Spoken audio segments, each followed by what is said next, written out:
ঘাতক গাড়ি ঘিরে রহস্য, একাই উমর নাকি বড় চক্রের ছক। সোমবার সন্ধ্যায় দিল্লির লালকেল্লা মেট্রো স্টেশনের বাইরে ভয়াবহ বিস্ফোরণে কেঁপে ওঠে রাজধানী। ঘটনায় মৃত্যু হয়েছে অন্তত 12 জনের, আহত হয়েছেন আরো 20 জনেরও বেশি মানুষ।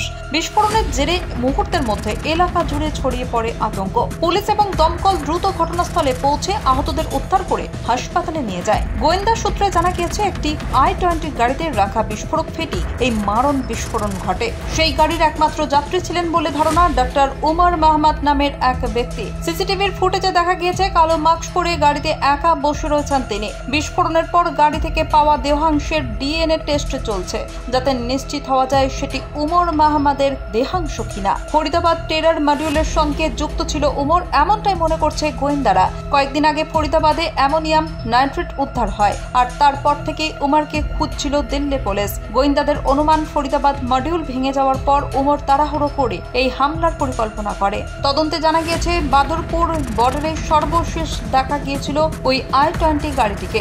দুপুর 3:19 গাড়িটি লালকেল্লার কাছে গোল্ডেন মসজিদে পার্কিং এ ঢোকে এবং সন্ধে 6:48 বেরিয়ে যায়। মাত্র 7 মিনিট পর সন্ধে 6:55 ঘটে ভয়াবহ বিস্ফোরণ। দিল্লি পুলিশ ইতিমধ্যেই 100-রও বেশি সিসিটিভি ফুটেজ খতিয়ে দেখছে। বিস্ফোরিত গাড়িটি ছিল হরিয়ানার গুরুগ্রামে নর্থ আরটিওতে রেজিস্টার করা নাম্বার HR267624। প্রথমে এটি ছিল মোহাম্মদ সালমানের নামে, পরে নাদিম, তারপর ফরিদাবাদের রয়্যাল কার জোন তারিখ, এভাবে হাত বদল হয়ে শেষমেশ উমর মাহমুদের কাছে আসে। পুলিশ সূত্রে জানা গিয়েছে, তারিখকে জম্মু ও কাশ্মীরের শামবুরা থেকে আটক করে জেরা করা হচ্ছে। প্রথমে ধারণা করা হয়েছিল গাড়িতে 3 জন ছিল, তবে পরে নিশ্চিত হওয়া যায় বিস্ফোরণের সময় একাই ছিলেন উমর মাহমুদ। দিল্লি পুলিশ ইতিমধ্যে এই ঘটনায় এফআইআর দায়ের করেছে।